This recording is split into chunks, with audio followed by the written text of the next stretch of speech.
আবারও চলে আসলাম আপনাদের সাথে সুন্দর কিছু মুহূর্ত শেয়ার করতে। চলছে ডিসেম্বর মাস, এই ঠান্ডা ওয়েদারে বাচ্চাদের আবদারে ছাদের উপর মাটির চুলায় রান্না। ছোটবেলায় আমরা এভাবে রান্না করে কত খেয়েছি, সেটার নাম দিয়েছিলাম চড়ুই ভাতি। এই হচ্ছে আমাদের সবজি খিচুড়ি, বেগুন আর ডিম ভেজে নেওয়া হবে, তাই বেগুনটাকে আগে মেখে নিচ্ছি। খিচুড়ির সাথে বেগুন ভাজা আমার খুব পছন্দ। যারা বেগুন ভাজা খেতে ভালোবাসেন তারা আমাকে জানাবেন কমেন্ট করে, আর যাদের অ্যালার্জি তারাও জানাবেন। এক ফাঁকে নিজের কিছু ক্লিপ নিয়ে নিলাম। এই তো ইয়ানা মামুনি আমাকে দেখে দৌড়ে চলে এসেছে। মারিয়াম মনিও জয়েন করেছে। খুবই বিড়াল প্রেমী, এটা তার বিড়াল, নাম হচ্ছে মিনি। এই হলো আকাশ, আকাশের চাঁদ আর আমাদের ছাদের ফুল, সবকিছু মিলে খুব সুন্দর একটা পরিবেশ ছিল। যারা ছাদে নাচানাচি করছিল তাদেরও কিছু ক্লিপ নিয়েছি। বাচ্চারা খুব আনন্দ করছিল। এই হলো তাদের নাচের কিছু অংশ।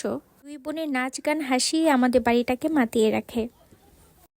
আমাদের বাসার একটা ফ্ল্যাট ফাঁকা ছিল, ওই ফ্ল্যাটে মাদুর বিছিয়ে খাওয়ার ব্যবস্থা করেছিলাম। ননস্টপ নাচানাচি চলছিল তাদের।